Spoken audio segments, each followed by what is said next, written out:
میری عمر اس وقت 45 سال ہے، بلکہ 46 ہو گئی ابھی، اور میں نے 23 مختلف موضوعات پر کتابیں لکھی ہیں اور 26 کے قریب مختلف ممالک کا وزٹ کیا ہے، اور بلا شبہ سینکڑوں تقریبوں میں، اداروں میں، جو ملکی بھی ہے انٹرنیشنل بھی ہے، اداروں میں جانا ہوا ہے۔ میرا تعلق چونکہ علماء برادری سے بھی ہے اور صحافتی برادری سے بھی ہے۔ میں روزنامہ جنگ میں 2006 سے مستقل کالم لکھ رہا ہوں، جامعۃ الرشید میں جرنلزم پڑھا رہا ہوں اور کتابیں لکھتا ہوں، وزٹ کرتا ہوں، سیر و تفریح کرتا ہوں۔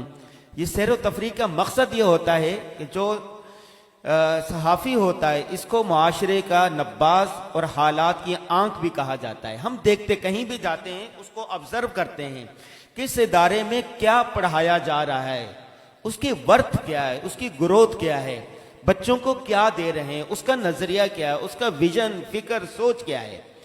تو پہلی دفعہ ڈاکٹر محمد ریاض صاحب سے میری ملاقات ہوئی تھی کراچی میں، تو ڈاکٹر صاحب نے اپنے ادارے کا تعارف کروایا، اور اس کے بعد تقریباً 6 مہینے ہو گئے، میں نے دیکھا، اپنے طور پر جانچا پرکھا، لوگوں سے ملا، ان کے جو پاس آؤٹ ہیں ان سے ملا۔ ڈاکٹر صاحب کی اہلیہ ماشاءاللہ 2009 سے آن لائن پڑھا رہی ہے۔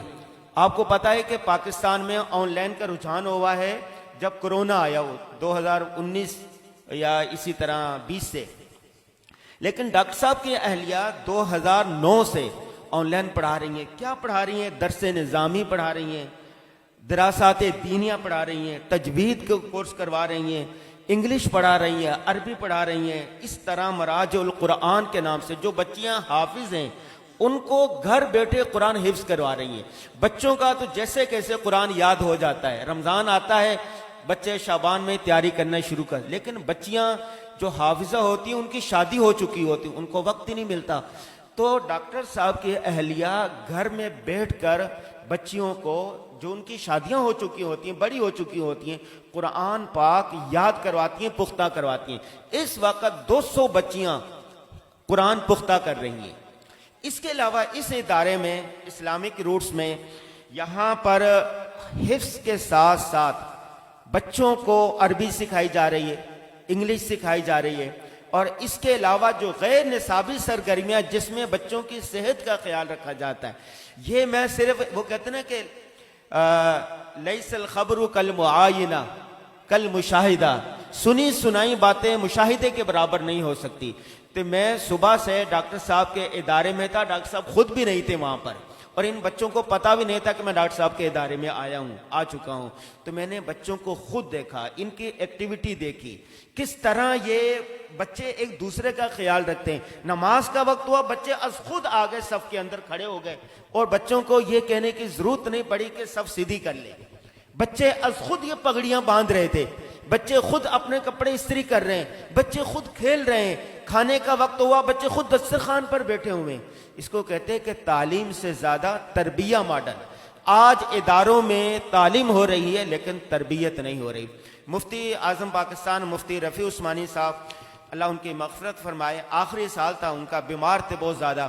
میں انٹرویو کے لیے گیا تو مجھے مفتی اعظم پاکستان نے ایک ہی بات کہی، میں نے کہا حضرت والدین کے لیے کوئی پیغام ہو، بچے بہت نافرمان ہو رہے ہیں۔ حضرت نے ایک بات کہی، کہا کہ دین پڑھائیں نہیں، دین سکھائیں بچوں کو۔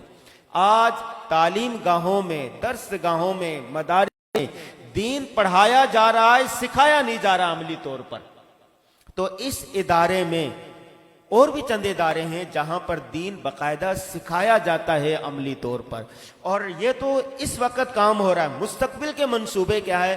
ڈاکٹر صاحب نے تو ایک دفعہ بیان کر دیا، مزید یہ ہے کہ اس وقت شعبہ حفظ، ناظرہ، عربی، انگلش اور درس نظامی، دراسات دینیہ، تجوید، ختم نبوت کورسز، مراجع القرآن، یہ تو چل رہے ہیں، آن سائٹ بھی چل رہے ہیں، آن لائن بھی چل رہے ہیں۔ مستقبل کے منصوبوں میں درس نظامی باقاعدہ طلبہ اور طالبات کے لیے، اور اسکول ہوگا میٹرک تک کہ جس میں باقاعدہ تعلیم اور تربیہ ماڈل ہوگا، دینی اور عصری تعلیم دونوں کو ایک ساتھ لے کے چلیں۔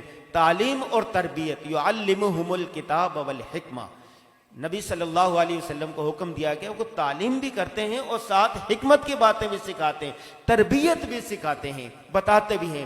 مجھے یاد آ رہی ہے ایک حدیث پاک، ایک صحابی رسول کا یہودی کے ساتھ بحث مباحثہ ہو گیا۔ یہودی نے کہا کہ تمہارے نبی کیسے ہیں کہ تمہیں یہ بھی بتاتے ہیں کہ باتھ روم میں کیسے بیٹھنا ہے؟ تو صحابی رسول نے فخر سے کہا کہ یہ تو ہمارے لیے اعزاز کی بات ہے کہ ہمارے نبی نے پیدائش سے لے کے موت تک قدم بقدم رہنمائی کی ہے کہ ایک مسلمان کو زندگی کیسے گزارنی ہے۔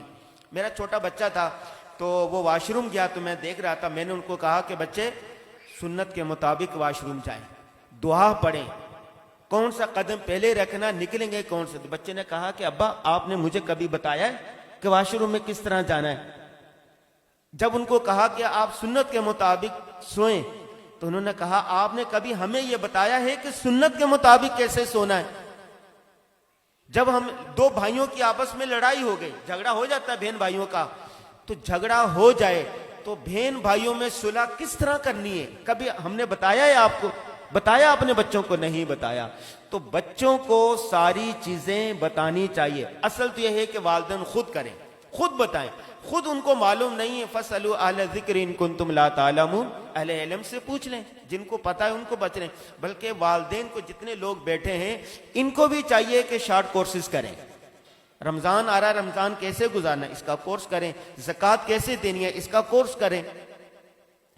آج کل ضرورت اس بات کی بھی ہے کہ طلاقیں بڑھ رہی ہیں، میاں بیوی نے کیسے رہنا ہے آپس میں، لڑائی جھگڑا ہو جائے تو صلح کیسے کرنی ہے، یہ کورس بھی کرنے چاہیے۔